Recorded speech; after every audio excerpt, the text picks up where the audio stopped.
Assalamu alaikum all. Today I'm going to talk about why is halal investing so confusing.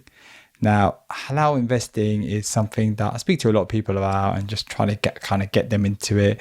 But the usual kind of thing that comes up is like, what is a pension, ISA? In America you've got things like Roth IRAs. There's so many terms, and people can find it quite confusing. And it did get me thinking, why is it like this?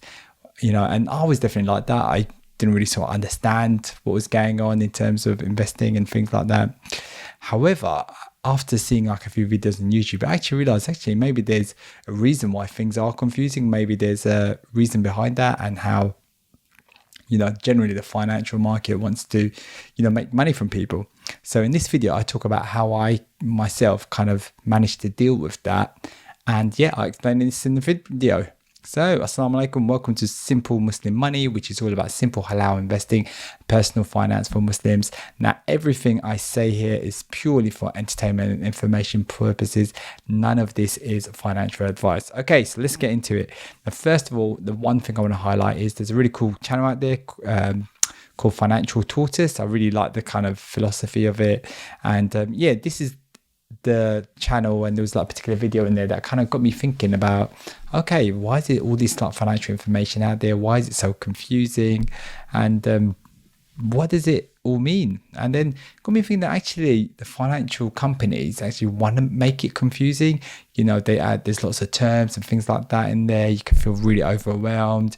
You don't know where to start with your pension, your ISA, your lifetime ISA, ETF, stock shares. There's new things like crypto, goes on and on and on. Now, what that means is by having all these different products, financial advisors, they can then go about and charge you for financial advice.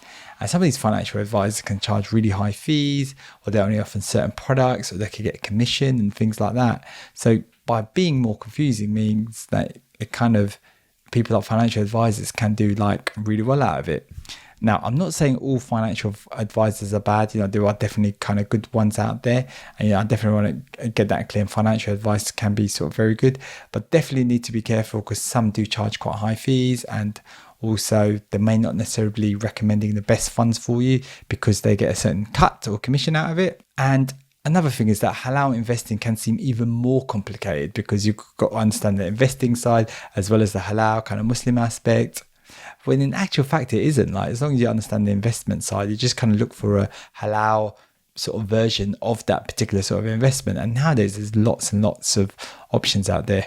Now, the best way for me to learn was just kind of reading through books just to get some foundational knowledge. And some of the books I recommend, which I'll have links to in the description, are Dave Ramsey, Total Money Makeover, definitely a must for me. There's another book called Your Money, Your Life, which really kind of gets you thinking about investing. Also, Ramit Sethi, I Will Teach You to Be Rich, and Simple Path to Wealth, Jay Collins. Just read these books. They will kind of really change your mind in terms of investing. And the information that, although it's not targeted to Muslims, it can definitely be like changed somewhat. You could kind of adjust it so you can make it applicable to Muslims. Another thing is there's lots of YouTube channels out there about financial advice. So I kind of get watch regular sort of personal finance channels, ones that aren't necessarily focused towards Muslims, and kind of trying to apply that information myself. And I have also information on my channel as well. Feel free to check out the backlog.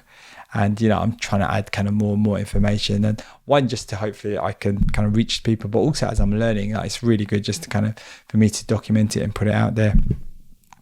And, it really is just about changing up the advice that you get from these sort of channels or the information, and kind of make it halal. And so if I come to a good example is like, some of these channels talk about investing in an index fund. So in our case, as a Muslim, we would invest in an Islamic index fund. So just kind of just switching like that. There are definitely sort of halal alternatives for most types of funds.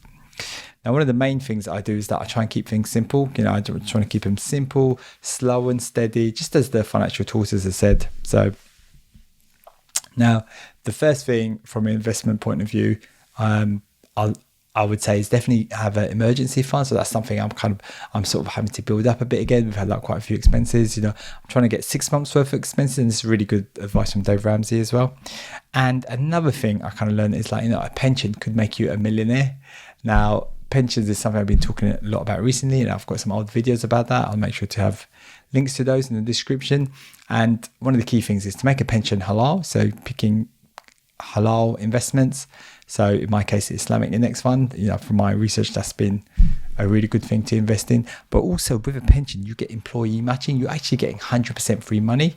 So, if you put a certain percent in, your company has to put another certain amount of percent in. So I think a lot of companies do that. So it is pretty much free money. So it's something I would definitely do. And in most companies, you can kind of choose what you invest in. Apart from public sector workers, so people like police, doctors, nurses, people that work for local government, main government, they get a different type of pension, which is a really good option, which is a defined benefit pension. These are very rare nowadays. That kind of works differently. It does very good, and people should kind of stick to them. But I have spoken a lot about pensions before. Another amazing thing about pensions is you get tax relief as well. So if you're like a regular taxpayer, you get 20% of your investment comes from your tax. Instead of giving it as tax, you get it as tax relief. And if you're a high tax high rate taxpayer, then you get 40% relief. So, you're just automatically making money just by not even doing anything, because you're saving money on taxes. And that's why pension is so great. Another thing I'm doing is I'm paying money into my house. So I'm kind of reducing the debt I have on the house. So that will then free up more money that I can invest later on. I know some people don't like doing that, but I want to do that. I do want to kind of reduce the mortgage down and, pay off that. I don't like having that debt. That isn't something, I really want to have if I can help it. But obviously I know I'm in a kind of more privileged position to do that. And then once I've done those kind of things, I'll delve in kind of investing more into my pension again. So, I just want to keep making the most of those tax savings and just keep kind of investing in the pension. Although some people might do it a bit differently. And then, I think there's lots of other things you can do after that, like invest money for your children and stuff like that. So I definitely recommend, kind of doing that. So it's, really, because if you invest really early for your children, it can make a massive difference. And what do you invest in for your children? The same thing. I just invest in Islamic index funds. It really is as simple as that. So, definitely recommend kind of people do that. And one of the key lessons is definitely being decisive and actually just taking action. So, invest a little bit and see how it goes. And then this kind of leads me on to basically a really good kind of mindset is that when you think you don't understand something, don't be too hard on yourself. Like, a lot of financial information is out there to kind of confuse you, to kind of make it a bit tricky for you to understand. So, they've got different jargon and stuff like that. There's a reason why they put it out there. So it's just about learning, the key investment methodologies and things like that. And there isn't that much to it really.